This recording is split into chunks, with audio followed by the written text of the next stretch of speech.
Que signifie réellement vivre avec la plénitude de l'Esprit? Éphésiens 5, versets 1 à 21. Devenez donc les imitateurs de Dieu comme des enfants bien-aimés, et marchez dans la charité à l'exemple de Christ, qui nous a aimés et qui s'est livré lui-même à Dieu pour nous comme une offrande et un sacrifice de bonne odeur. Que l'impudicité, qu'aucune espèce d'impureté et que la cupidité ne soient pas même nommées parmi vous ainsi qu'il convient à des saints, qu'on n'entende ni paroles déshonnêtes, ni propos insensés, ni plaisanteries, choses qui sont contraires à la bienséance, qu'on entende plutôt des actions de grâce, car sachez-le bien, aucun impudique ou impur ou cupide, c'est-à-dire idolâtre, n'a d'héritage dans le royaume de Christ et de Dieu. Que personne ne vous séduise par de vains discours, car c'est à cause de ces choses que la colère de Dieu vient sur les fils de la rébellion. N'ayez donc aucune part avec eux. Autrefois vous étiez ténèbres et maintenant vous êtes lumière dans le Seigneur. Marchez comme des enfants de lumière, car le fruit de la lumière consiste en toutes sortes de bonté, de justice et de vérité. Examinez ce qui est agréable au Seigneur, et ne prenez point part aux œuvres infructueuses des ténèbres, mais plutôt condamnez-les, car il est honteux de dire ce qu'ils font en secret, mais tout ce qui est condamné est manifesté par la lumière, car tout ce qui est manifesté est lumière. C'est pour cela qu'il est écrit « Réveille-toi, toi qui dors, relève-toi d'entre les morts, et Christ t'éclairera. » Prenez donc garde de vous conduire avec circonspection, non comme des insensés, mais comme des sages rachetez le temps, car les jours sont mauvais. C'est pourquoi ne soyez pas inconsidérés, mais comprenez quelle est la volonté du Seigneur. Ne vous enivrez pas de vin, c'est de la débauche. Soyez au contraire remplis de l'Esprit.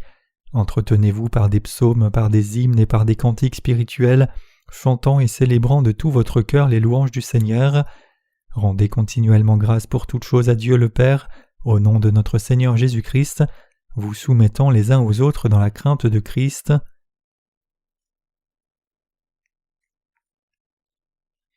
Paul est devenu un apôtre de Dieu par l'appel de Jésus-Christ, et par conséquent, il prêchait seulement la volonté de Dieu comme son apôtre. Comme un des responsables de l'Église de Dieu, le ministère de Paul était étendu. Le ministère de littérature était l'une des activités de sa mission, comme nous le voyons dans les épîtres pauliniennes. Paul craignait et savait qu'il reverrait Christ au fond de son cœur. Sa foi en Jésus-Christ était au cœur de son ministère. Il prêchait constamment que Jésus-Christ avait sauvé tout le monde de tous les péchés du monde et avait béni tout le monde par l'évangile de l'eau et de l'esprit. Comme serviteur fidèle de Jésus-Christ, Paul prêchait sans faiblir l'incommensurable hauteur, profondeur et largeur de l'amour de Christ jusqu'à ce qu'il ait vu le Seigneur face à face.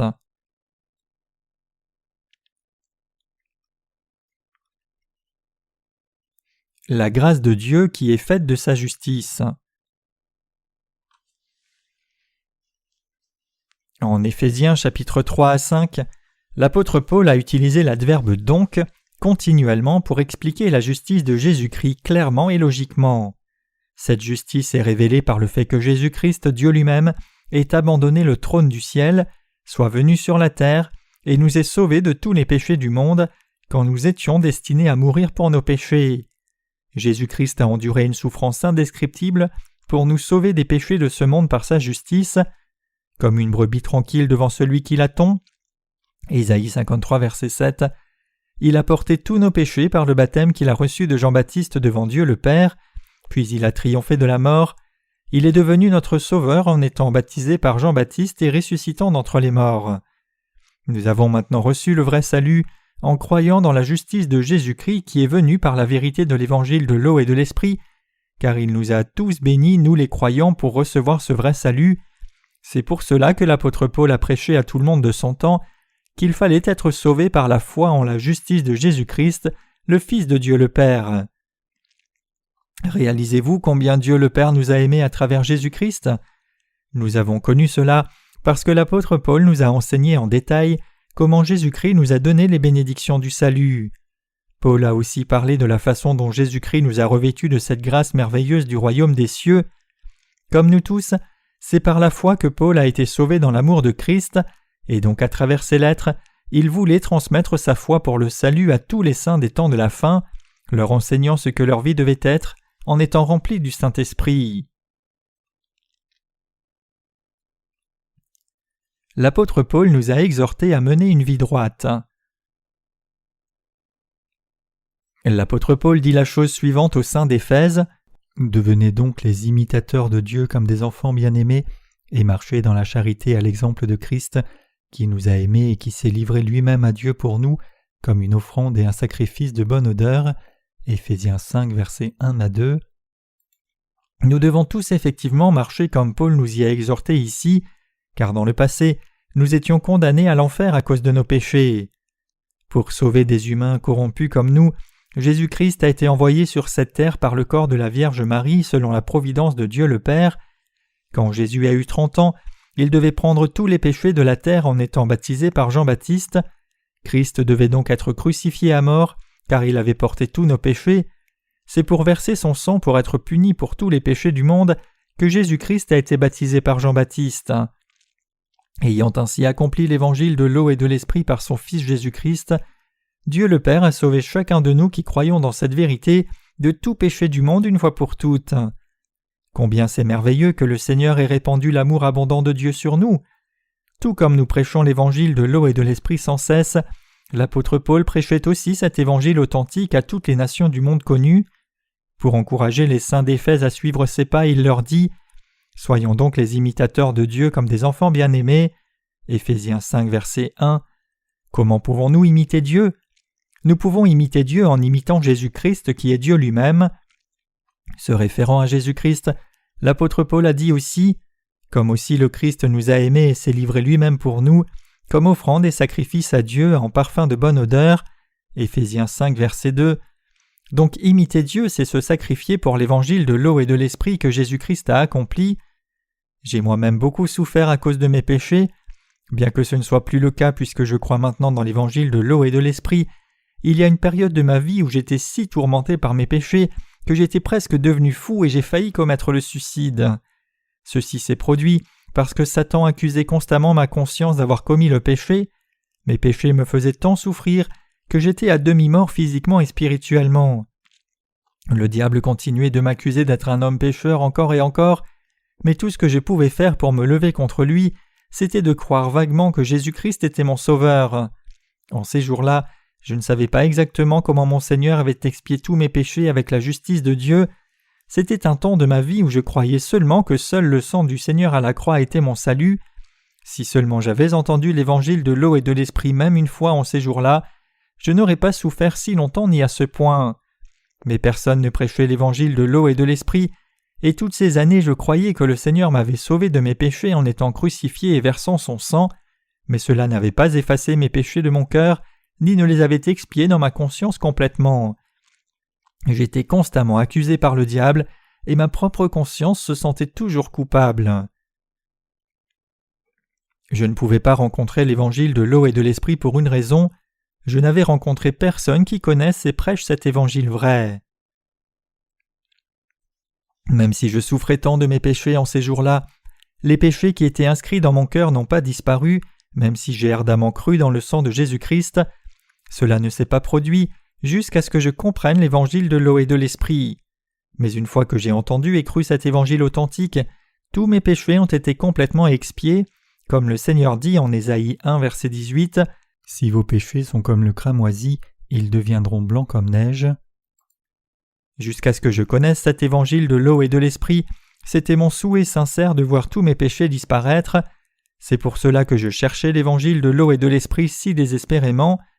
Juste avant de découvrir enfin l'évangile de l'eau et de l'esprit, j'ai confessé à Dieu que j'étais un grave pécheur. J'ai reconnu mon état pécheur comme cela, même si cela faisait plus de 10 ans que je croyais en Jésus, mon cœur était toujours pécheur. Donc j'ai prié Dieu de m'enseigner la vérité et de me montrer la voie. Comme j'étais destiné à être mis à mort pour mes péchés, j'ai demandé à Dieu d'expier mes péchés. Jusqu'alors, je menais ma vie chrétienne dans le péché, souffrant toujours de mes fautes. Même en étant au séminaire, lorsque je regardais et m'examinais, je voyais mes péchés intacts dans mon cœur. Donc pour apaiser ma conscience coupable, j'ai essayé de me tromper moi-même en pensant que j'étais un homme pieux, et toujours sous la loi de Dieu, j'essayais de garder ses statuts et faisais constamment des prières de repentance. En ce temps-là, ma mère adoptive et moi gérions un centre de prière fréquenté par beaucoup de chrétiens, mais je n'avais rien à faire là, donc je passais la plupart de mon temps dans l'introspection et j'ai réalisé combien mon cœur était vide. Les jours de pluie me donnaient encore plus de temps pour examiner mon cœur, et cela m'amena à voir que je n'avais pas vraiment foi en Dieu. Dans des temps comme cela, je me voyais hors de Jésus-Christ et abandonné au monde désolé, seul. Les mots ne peuvent pas exprimer le vide que je ressentais quand je réalisais que Christ n'était pas dans mon cœur. Donc je voulais que Christ vienne dans mon cœur et demeure en moi. Bien sûr, cela s'est passé même si j'avais déjà prié de nombreuses fois pour recevoir Jésus-Christ dans mon cœur. Quand je professais croire en Jésus comme mon Sauveur, il me semblait que je croyais vraiment en lui, et ma foi semblait bien, mais en dépit de cela, mes péchés étaient toujours intacts dans mon cœur. J'ai réalisé que mon âme était abandonnée, seule dans le désert. Quand j'étais entouré de chrétiens, il semblait que ma foi allait bien, et je sentais que je menais une bonne vie chrétienne en rendant diligemment témoignage de Jésus. Cependant, lorsque j'étais seul et m'examinais honnêtement, je voyais clairement que Jésus-Christ n'était pas dans mon cœur et que mon cœur était plein de péchés. Cela m'a fait voir que je n'avais pas vraiment été sauvé de mes péchés par la justice de Dieu et que loin d'être pris dans les bras de Dieu, j'étais seul et séparé de Dieu. En bref, il était clair que j'étais un pécheur destiné à être détruit. Avec le temps qui passait, la réalisation du fait que j'étais pécheur venait plus fréquemment, et dès que cela se passait, j'essayais tout ce qui était possible pour calmer ces pensées, en lisant la parole de Dieu toute la nuit, priant fort ou encore jeûnant pendant plusieurs jours. En dépit de ces efforts cependant, à chaque fois que j'essayais de calmer ma conscience coupable, cela devenait encore plus clair que j'étais un pécheur qui se trouvait hors de Christ. Même s'il est écrit dans la Bible, « En lui, Dieu nous a élus avant la fondation du monde, pour que nous soyons saints et irrépréhensibles devant lui. » Éphésiens 1, verset 4. J'étais toujours un pécheur destiné à être condamné à l'enfer. Dans son épître aux Éphésiens, Paul parle souvent de la façon dont tout vrai croyant doit être en Christ, ce que je ne pouvais pas malgré mes essais. Je voulais tellement avoir la conviction de croire que j'étais effectivement en Christ comme le dit la Bible.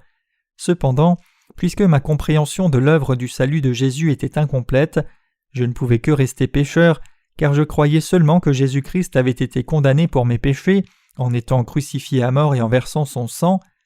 Entrer en Christ était donc hors de ma portée. Même si je croyais en Jésus-Christ comme le sauveur de l'humanité, j'étais toujours un pécheur jusqu'à ce que je finisse par croire dans l'évangile de l'eau et de l'esprit. En d'autres termes, aussi longtemps que je croyais seulement dans le sang de la croix, je ne pouvais pas vraiment venir à Christ car j'étais toujours dans mon état pécheur. Donc peu importe avec quelle ferveur je croyais en Jésus comme mon sauveur, j'étais toujours tourmenté au-delà de toute description lorsque je sentais que j'étais hors de Christ. Plus je sentais cela, plus j'avais soif spirituellement. En dépit de ma profession de croire en Jésus, je menais une vie de foi vide, car mon cœur n'avait ni le Saint-Esprit ni la vraie parole de Dieu.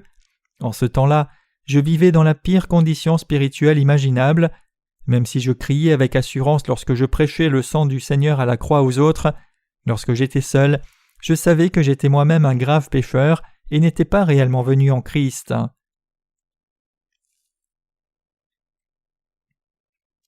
J'ai alors eu l'occasion de découvrir l'évangile de l'eau et de l'esprit. Au milieu de toute cette souffrance, une occasion s'est présentée de lire Matthieu 3, versets 13 à 17 après une réunion de réveil. Lorsque j'ai lu ce passage, j'ai enfin réalisé que tous les péchés dans mon cœur avaient été transférés sur Jésus-Christ. Même si j'avais tant souffert de mes péchés pendant toutes ces années, ce passage m'a clairement enseigné que tous mes péchés avaient déjà été transférés sur Jésus-Christ par son baptême. Regardons en Matthieu 3, versets 13 à 17 ici. « Alors Jésus vint de la Galilée au Jourdain vers Jean pour être baptisé par lui, mais Jean s'y opposait en disant « C'est moi qui ai besoin d'être baptisé par toi et tu viens à moi. » Jésus lui répondit « Laisse faire maintenant car il est convenable que nous accomplissions ainsi tout ce qui est juste. » Et Jean ne lui résista plus. Dès que Jésus eut été baptisé, il sortit de l'eau, et voici les cieux s'ouvrirent et il vit l'Esprit de Dieu descendre comme une colombe et venir sur lui. Et voici une voix fit entendre des cieux ces paroles, « Celui-ci est mon Fils bien-aimé en qui j'ai mis toute mon affection. » Ce jour-là, au moment où j'ai lu ce passage, l'Ancien Testament et le Nouveau Testament se sont réunis pour donner la compréhension à mon esprit. J'ai pu voir enfin la connexion entre l'imposition des mains qui se faisait lors des sacrifices de l'Ancien Testament et le baptême que Jésus a reçu de Jean-Baptiste dans le Nouveau Testament. La vérité de l'évangile de l'eau et de l'esprit était cachée là. Par le passage de Matthieu 3, versets 13 à 17 du Nouveau Testament, et le système sacrificiel de l'Ancien Testament, j'ai enfin réalisé ce qu'était l'évangile de l'eau et de l'esprit. J'ai saisi et cru la vérité du salut. L'évangile de l'eau et de l'esprit est la vérité du salut qui proclame que le Seigneur a sauvé tous les croyants parfaitement en portant non seulement mes péchés, mais aussi tous les péchés de toute la race humaine entière par son baptême, sa crucifixion, son sang versé à mort et sa résurrection d'entre les morts. C'est alors que j'ai enfin trouvé l'évangile de l'eau et de l'esprit, et par conséquent, j'ai pu devenir un homme vraiment juste, sauvé de tous mes péchés. J'avais passé beaucoup de temps comme un pécheur chrétien, sans connaître la parole de l'évangile de l'eau et de l'esprit. Ma foi était en vain toutes ces années, et j'étais un homme aveugle spirituellement jusque-là.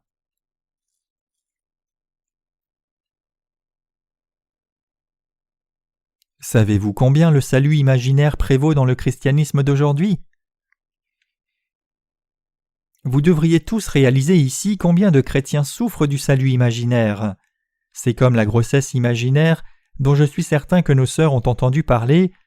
La grossesse imaginaire est une condition médicale où une femme montre des signes et symptômes associés à la grossesse alors qu'elle n'est pas enceinte. Cette condition se trouve parmi les femmes, mais elle est commune aux mammifères. Aussi connue sous son terme médical pseudocycle, la grossesse imaginaire arrive en général parmi les femmes en âge d'avoir des enfants et compte un désir intense de tomber enceinte. Les patients qui souffrent de ce désordre ont des signes divers de la grossesse, d'un cycle menstruel irrégulier aux malaises matinaux, distension abdominale, grossissement de la poitrine, changement de pigmentation, sécrétions hormonales et même la sensation de mouvement fœtal. En général, la grossesse imaginaire peut engendrer certains changements du système hormonal à cause de facteurs psychologiques. Quand une femme a un désir intense de tomber enceinte, cela peut créer des changements physiologiques et des signes détectables de grossesse. Puisque les symptômes de la grossesse imaginaire sont les mêmes que ceux de la vraie grossesse, les femmes qui sont dans cette condition sont trompées et pensent être enceintes. Dans un sens similaire, beaucoup de chrétiens aujourd'hui souffrent d'un salut imaginaire quand il est question de leur foi pour le salut. Les chrétiens déroutés pensent que Jésus les a sauvés de tous leurs péchés en étant crucifiés à mort, et puisqu'ils croient en Jésus à ce point, ils pensent qu'ils ont été sauvés même si leur cœur reste encore pécheur. Comme les femmes qui souffrent de grossesse imaginaire sont convaincues qu'elles sont enceintes même si elles ne le sont pas, beaucoup de chrétiens de nos jours adhèrent à une fausse foi comme si c'était la vraie. Le salut auquel ces chrétiens croient et qu'ils prêchent est sans fondement, largement erroné et totalement faux. J'ai vu beaucoup de chrétiens qui pensent qu'ils ont été sauvés à cause de leur imagination.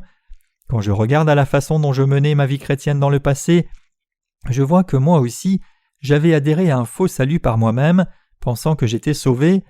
Même si mon cœur était pécheur, je croyais que j'étais sauvé de mes péchés.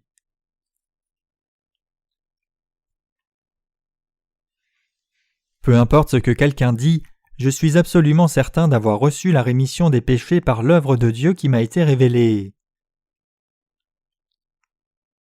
J'avais l'habitude de parler en langue et d'avoir des visions célestes par le passé, mais maintenant j'ai une foi qui est bien plus assurée et certaine que les langues ou les visions.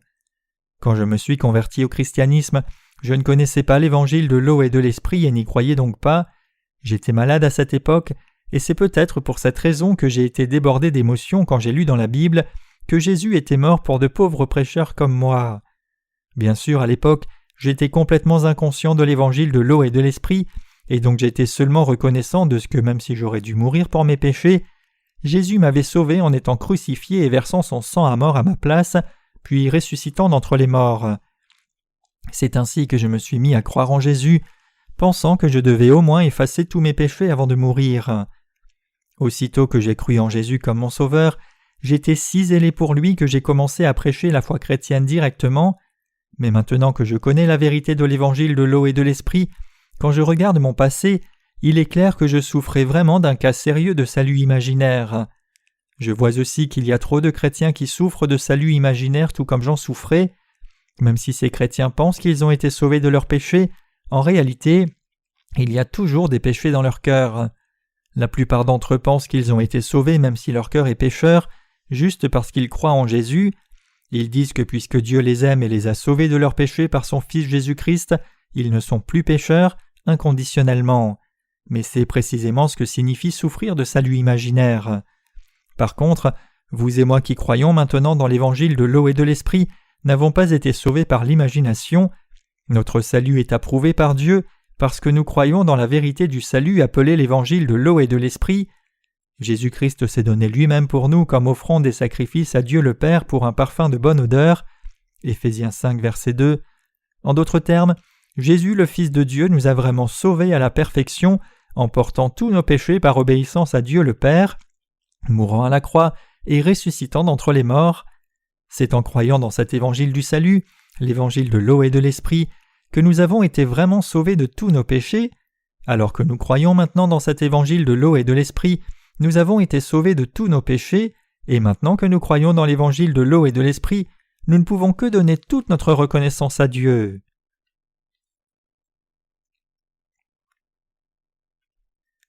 L'apôtre Paul a écrit son épître à l'église d'Éphèse pendant qu'il était emprisonné. Nous pouvons voir que ce qui est souligné dans l'épître de Paul aux Éphésiens, c'est sa foi dans la profondeur, la hauteur, la largeur et la longueur de l'amour de Christ de tout son cœur.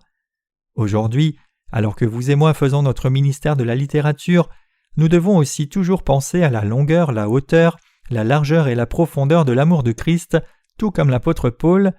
Avec cette compréhension, nous devons remercier le Seigneur par notre foi, donner toute la gloire à Dieu le Père et prêcher diligemment l'évangile de l'eau et de l'esprit jusqu'au bout du monde.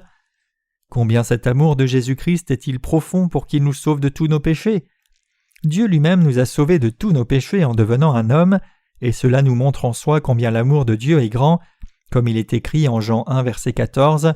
« Et la parole a été faite chair et elle a habité parmi nous, pleine de grâce et de vérité, et nous avons contemplé sa gloire, une gloire comme la gloire du Fils unique venu du Père. » Tout ce que Jésus-Christ a fait pour nous quand il est venu sur la terre est la vérité du salut. Il n'y a rien de faux, mais tout est plein de la justice de Dieu. Quand notre Seigneur est venu sur la terre, il a porté tous les péchés de tout le monde une fois pour toutes en étant baptisé par Jean-Baptiste, et puisqu'il est mort à la croix et ressuscité d'entre les morts, il a sauvé toute personne dans le monde. Tous ceux qui croient dans cette vérité sont sans péché, précisément parce qu'ils n'ont pas de péché dans leur cœur.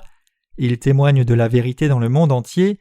Nous témoignons au monde que Jésus-Christ nous a sauvés de tous nos péchés une fois pour toutes, en venant sur la terre, étant baptisé par Jean-Baptiste et mourant sur la croix, et nous témoignons aussi que nous sommes sans aucun péché du point de vue de Dieu. Dieu le Père a expié chaque péché de ce monde par son Fils, il a transféré tous les péchés de ce monde sur son Fils, et le Fils de Dieu a éradiqué tous ces péchés en étant jugé pour eux à notre place. Étant donné le fait que Jésus a expié tous les péchés comme cela, pourquoi tant de chrétiens ont-ils toujours tellement de péchés dans leur cœur? Leur cœur reste pécheur parce qu'ils croient en Jésus comme leur sauveur sans connaître l'évangile de l'eau et de l'esprit. L'apôtre Paul continuait de prêcher l'amour de Jésus-Christ durant toute sa vie. Il a prêché à tout le monde que Christ a sauvé la race humaine entière par l'évangile de l'eau et de l'esprit. C'est pour cela que Paul dit « Vous qui avez été baptisés en Christ, vous avez revêtu Christ » Galates 3, verset 27, et ailleurs en Hébreux 10, verset 22, il dit aussi « Approchons-nous avec un cœur sincère dans la plénitude de la foi, les cœurs purifiés d'une mauvaise conscience et le corps lavé d'eau pure. » Paul a continué de prêcher la vraie parole d'évangile de l'eau et de l'esprit sans cesse, jusqu'à son martyre à Rome. L'apôtre Paul connaît l'évangile de l'eau et de l'esprit si bien et y croit si assurément. Cependant, beaucoup de chrétiens de nos jours croient en Jésus comme leur sauveur, sans réaliser que le Seigneur a expié tous les péchés de chaque personne dans ce monde par l'évangile de l'eau et de l'esprit. Donc vous pouvez imaginer combien l'apôtre Paul se sentirait triste s'il voyait ce qui se passe dans le christianisme d'aujourd'hui.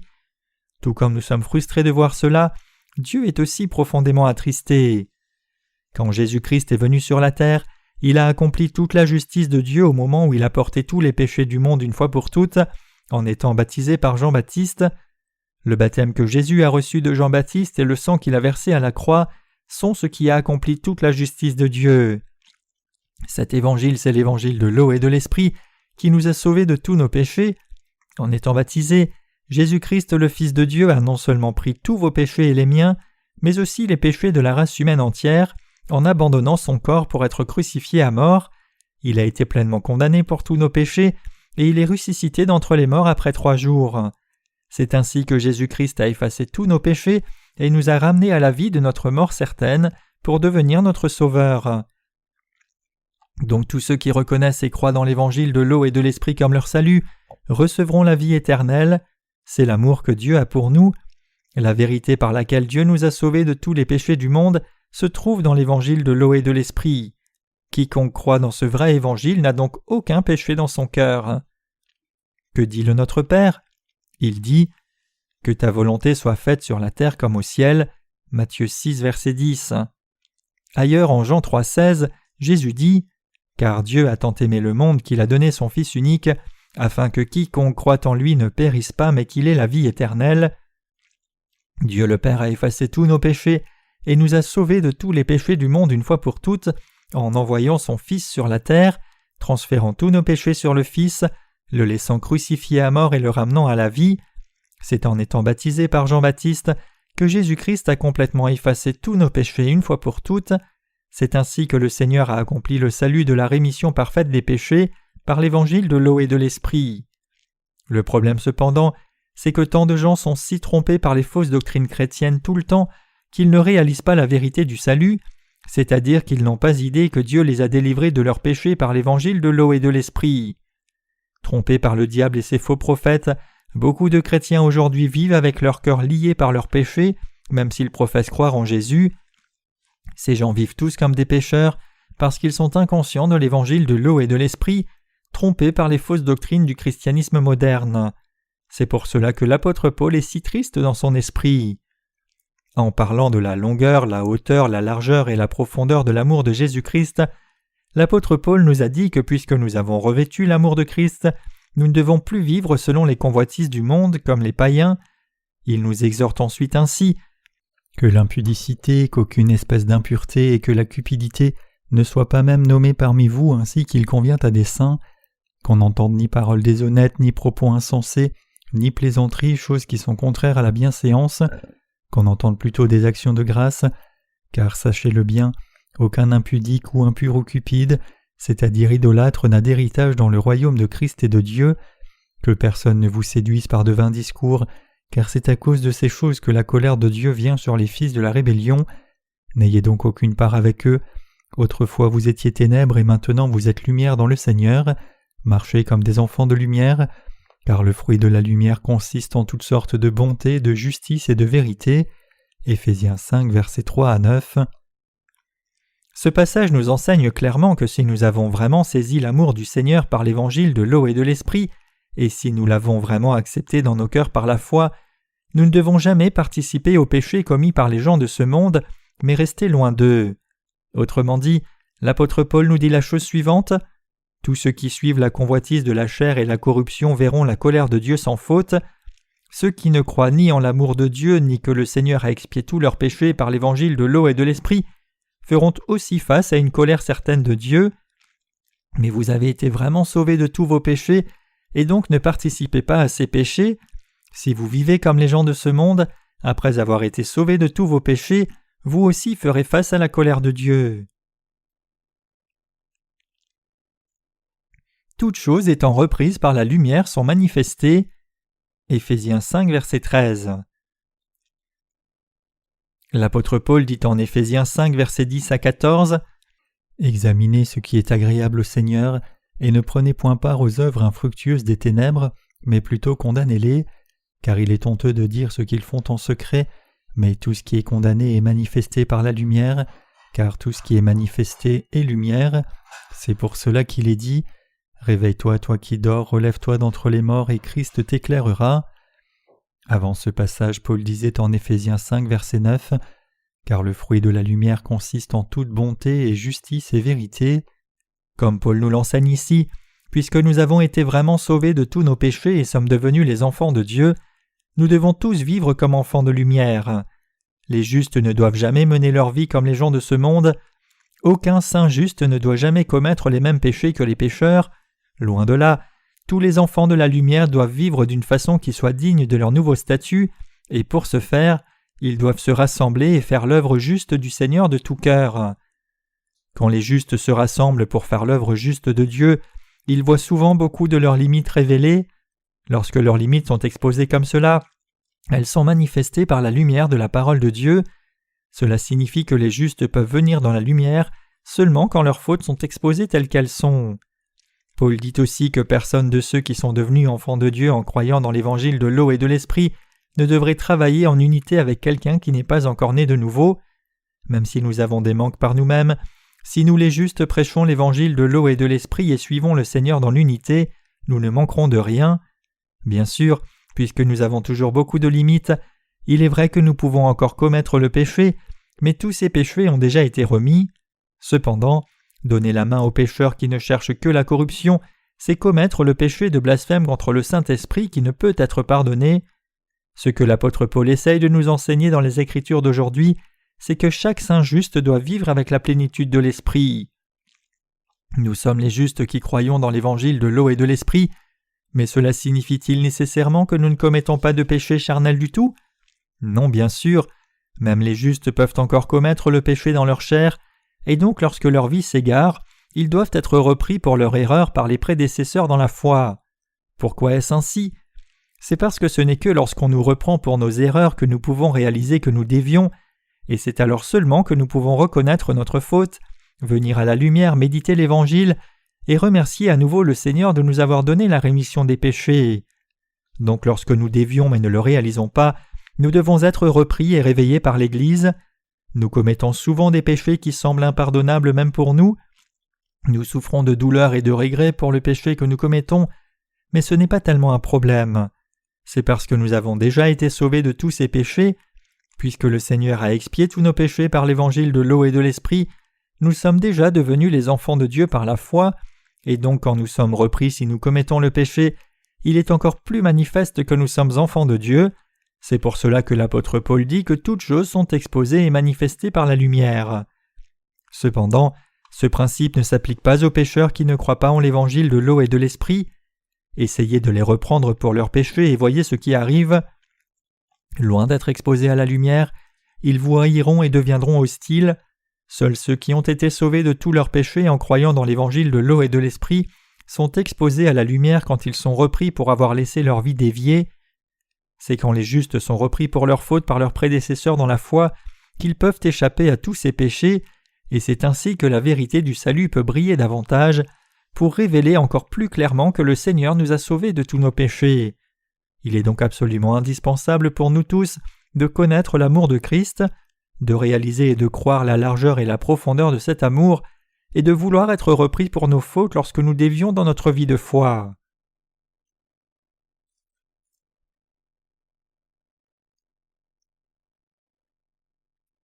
Nous devons racheter le temps pour prêcher l'évangile de l'eau et de l'esprit.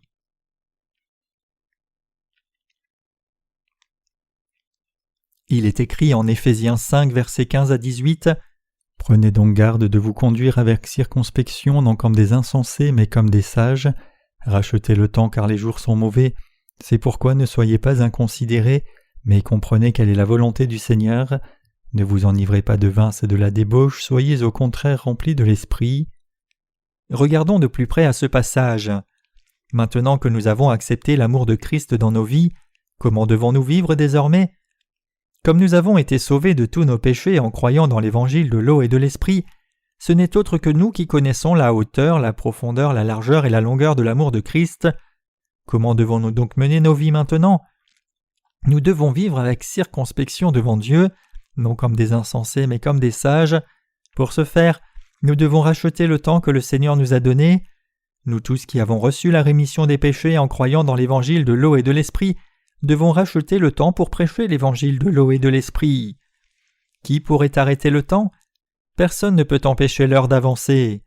Aujourd'hui c'est le 2 novembre, il ne reste déjà que moins de 2 mois à cette année. En tant que chrétien, c'est une tâche très importante de voir comment utiliser au mieux ces 2 mois qui restent pour l'œuvre du Seigneur. La bonne chose pour ce faire, c'est de penser à la façon dont nous pouvons servir l'évangile de l'eau et de l'esprit pendant ces 2 mois restants, et résoudre nos cœurs pour nous consacrer à cette œuvre. C'est parce que le Seigneur nous a dit de racheter le temps. Le fait que nous devions racheter le temps nous motive encore plus, nous qui croyons dans l'évangile de l'eau et de l'esprit et vivons en ce temps présent. Pourquoi devons-nous racheter le temps? parce qu'il ne nous reste pas tellement de temps pour prêcher l'évangile de l'eau et de l'esprit dans le monde entier, et c'est pour cela que nous devons racheter le temps encore plus. Puisque le retour du Seigneur n'est pas loin, il est absolument impératif que nous ne succombions pas à la folie comme les gens de ce monde, mais que nous demeurions par notre foi dans l'évangile de l'eau et de l'esprit et comprenions quelle est la volonté du Seigneur. Quelle est donc la volonté du Seigneur envers nous ? C'est de vivre notre vie dans ce monde en nous confiant dans le Seigneur. Comme le Seigneur nous a sauvés des péchés du monde par l'évangile de l'eau et de l'esprit, nous devons non seulement saisir combien il est impératif de vivre par la foi, mais aussi mener une telle vie de foi.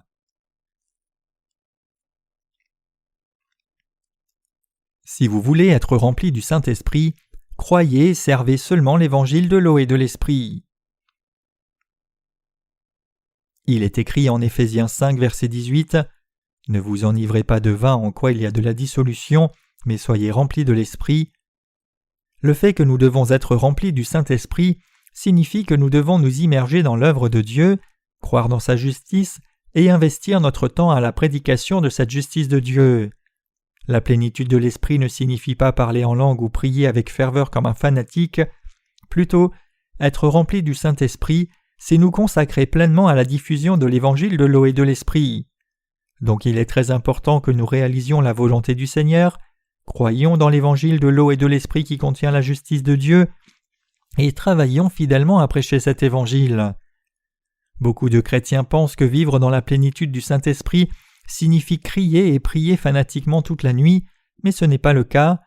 Ils pensent que Dieu les remplira du feu du Saint-Esprit s'ils sont assez fervents, et donc quand ils sont chauffés émotionnellement, ils pensent que c'est la plénitude de l'Esprit, mais c'est une grande erreur, ils sont juste débordés de leurs émotions. La Bible nous enseigne clairement que tous nos saints et partenaires dans le monde entier doivent se consacrer entièrement à l'évangile de l'eau et de l'Esprit par la foi, et que ce n'est autre que la vie dans la plénitude de l'Esprit. Nous pouvons maintenant apprécier cela encore plus profondément à l'examen du passage des Écritures d'aujourd'hui.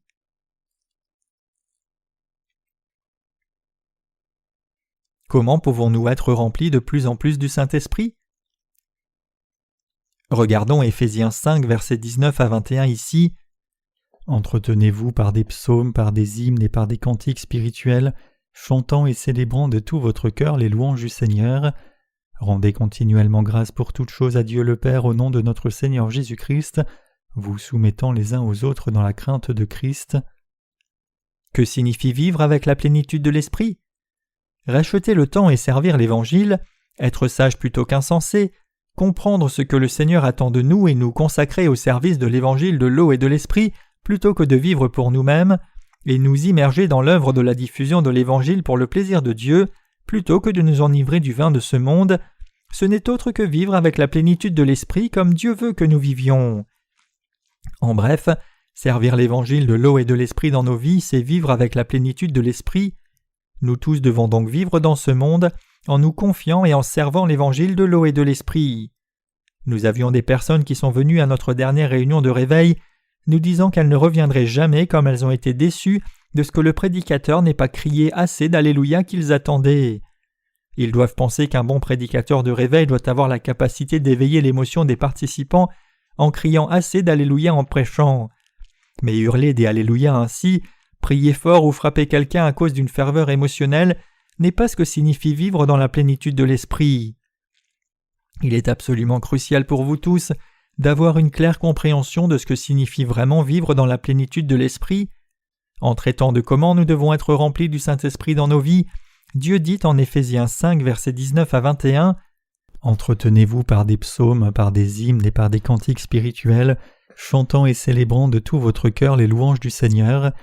Rendez continuellement grâce pour toutes choses à Dieu le Père au nom de notre Seigneur Jésus-Christ, vous soumettant les uns aux autres dans la crainte de Christ. » Vivre dans la plénitude de l'Esprit signifie croire en Jésus-Christ qui est venu sur la terre par l'évangile de l'eau et de l'Esprit et prêcher cet évangile fidèlement dans nos vies.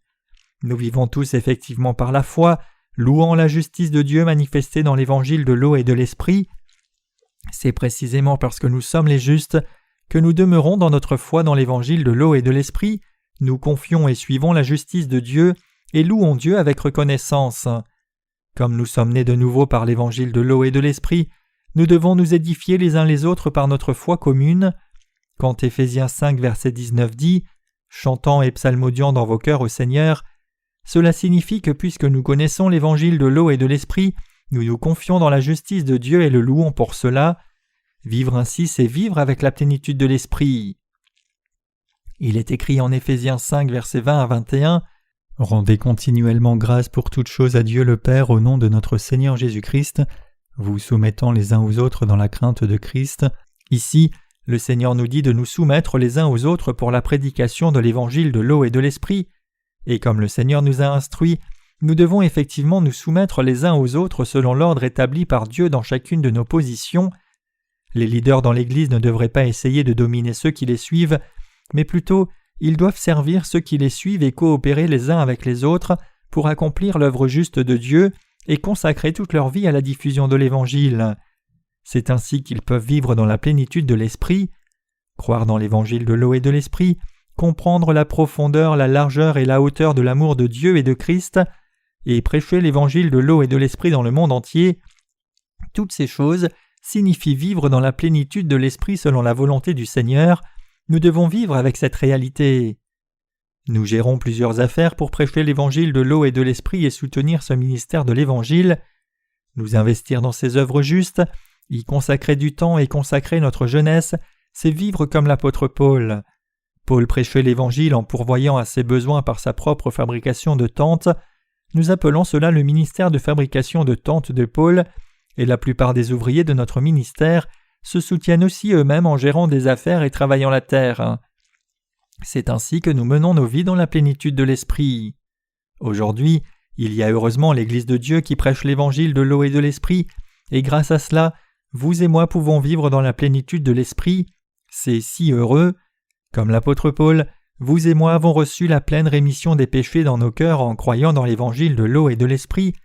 Nous avons donc connu la profondeur, la hauteur et la largeur de l'amour de Christ, et par conséquent, nous servons la volonté de Dieu dans nos vies, captivés par l'amour de Jésus-Christ.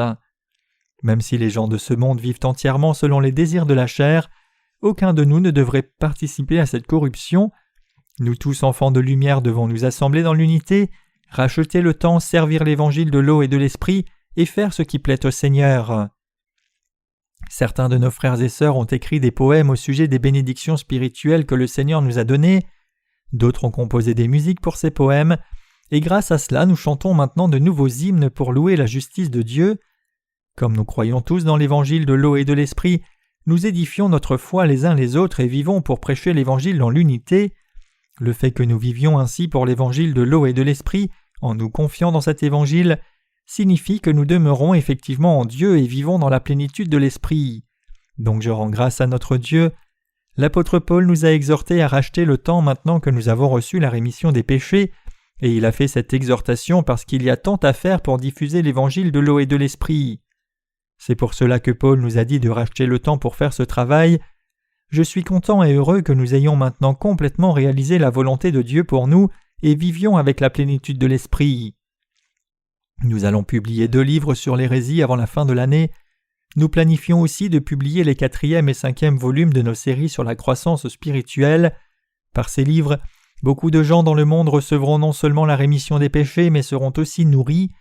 Beaucoup de gens ont déjà reçu la rémission des péchés, mais je suis certain que beaucoup plus de gens recevront la rémission des péchés à l'avenir. Par hasard, ne sommes-nous pas troublés et liés par les faiblesses de notre chair? Nous n'avons pas le temps pour cela. Nous devons racheter le temps et prêcher l'Évangile de l'eau et de l'Esprit à tout le monde. C'est seulement quand nous remplissons cet appel que les gens du monde peuvent être sauvés de leurs péchés. Bien sûr, qu'ils écoutent la parole de Dieu que nous prêchons, y croient et reçoivent ainsi la rémission des péchés dépend entièrement d'eux.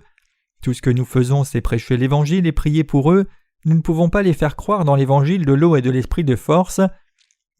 Nous remplissons notre devoir de prêcher l'Évangile de l'eau et de l'Esprit et prier pour qu'ils reçoivent la rémission des péchés. Nous ne devons pas gaspiller notre temps comme les gens du monde. Quiconque a vraiment reçu la rémission des péchés pour devenir une personne juste désire vivre en se confiant en Jésus-Christ. Effectivement, nous vivons par la foi inébranlable que le Seigneur a expié tous nos péchés par l'Évangile de l'eau et de l'Esprit. C'est en nous confiant et en servant la justice de Dieu que nous sommes capables de vivre d'une manière qui plaît à Dieu et de permettre au Seigneur de régner sur tous les aspects de notre vie. Aujourd'hui, Dieu nous a tous bénis pour vivre une vie merveilleuse dans la plénitude de l'Esprit, donc nous donnons notre reconnaissance à Dieu. Nous sommes si reconnaissants pour le salut et la vie remplie de l'Esprit que le Seigneur nous a donné, et nous sommes encore plus reconnaissants que le Seigneur nous ait bénis pour ne pas dévier de cette vie pieuse, mais toujours demeurer en lui. Les mots ne peuvent décrire combien nous sommes reconnaissants que le Seigneur nous ait donné l'évangile de l'eau et de l'Esprit. L'apôtre Paul dit en Éphésiens 5, verset 16 « Rachetez le temps car les jours sont mauvais. » Reconnaissez-vous vraiment que ce temps présent est mauvais? Il y a 10 ans environ, je vous ai dit que ce serait de plus en plus difficile de prêcher l'Évangile. Que s'est-il passé depuis? Ne vivons-nous pas vraiment dans un temps où il devient de plus en plus difficile de prêcher l'Évangile? Avez-vous vu le film « La liste de Schindler » Le film parle de l'occupation de la Pologne par l'Allemagne nazie pendant la Seconde Guerre mondiale et il tourne autour d'un homme nommé Oskar Schindler, un homme d'affaires allemand qui voulait tout faire pour assurer son succès, y compris fermer les yeux sur les atrocités commises par l'armée allemande. Schindler eut recours à toutes sortes de choses pour prendre une usine dans une ville polonaise, comme devenir membre du parti nazi ou corrompre les officiels de l'armée allemande. Cependant, quand il a connu un comptable juif nommé Stern, il a commencé à entendre la voix de sa conscience lui parler de l'Holocauste du peuple juif. Quand il a découvert que les Juifs de son usine étaient sur le point d'être envoyés dans la chambre à gaz d'Auschwitz, il a décidé de les sauver. Ayant planifié de détourner un maximum de Juifs en corrompant des officiers allemands avec son argent, lui et Stern ont fait une liste des Juifs à sauver, qui a été connue comme la liste de Schindler. À la fin, il a pu sauver plus de 1100 Juifs. Quand la guerre a fini avec la défaite de l'Allemagne, Schindler a regardé sa bague avec un grand regret et a dit « J'aurais pu sauver quelques Juifs de plus si j'avais vendu cette bague. » Ces paroles ont laissé un impact indélébile dans mon esprit. À cause du travail que nous faisons pour prêcher l'évangile de l'eau et de l'esprit et soutenir son ministère, beaucoup de gens dans le monde entier sont sauvés maintenant. Ce ne sont pas que quelques-uns qui sont sauvés. Au contraire, le nombre de gens qui sont sauvés grâce à notre travail excède de loin notre imagination. Si nous continuons de servir et prêcher l'évangile comme nous l'avons fait jusqu'à ce jour, beaucoup plus de gens recevront la rémission des péchés. Mais si nous succombons à la complaisance et ne consacrons pas tous nos efforts à ce travail, beaucoup de gens n'auront pas l'occasion, tout comme l'a regretté Schindler à la fin du film. Une fois que la grande tribulation viendra dans le monde, il nous sera impossible de prêcher l'Évangile. Quand les guerres éclateront, nous n'aurons même plus accès à Internet. Nous n'aurons pas d'autre choix que de nous confiner dans nos pays et de prêcher l'Évangile de l'eau et de l'Esprit seulement aux membres de nos familles immédiates. Quand cela arrivera, nous serons pleins de regrets et aurons voulu avoir travaillé plus diligemment tant que nous le pouvions.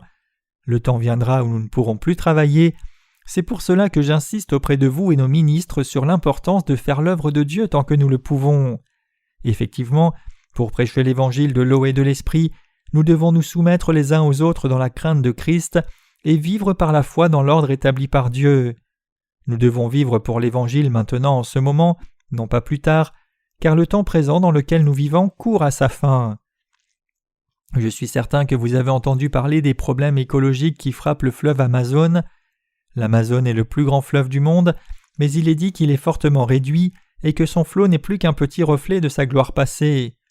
Quand nous entendons parler de l'assèchement du fleuve Amazon et de la forêt amazonienne, l'une des plus grandes forêts tropicales au monde, qui est détruite, nous pouvons voir combien le changement climatique est sérieux.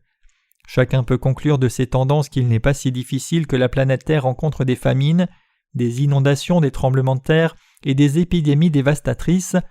Quand nous regardons le livre de l'Apocalypse, nous voyons la Bible prophétiser qu'un tiers des forêts du monde sera brûlé.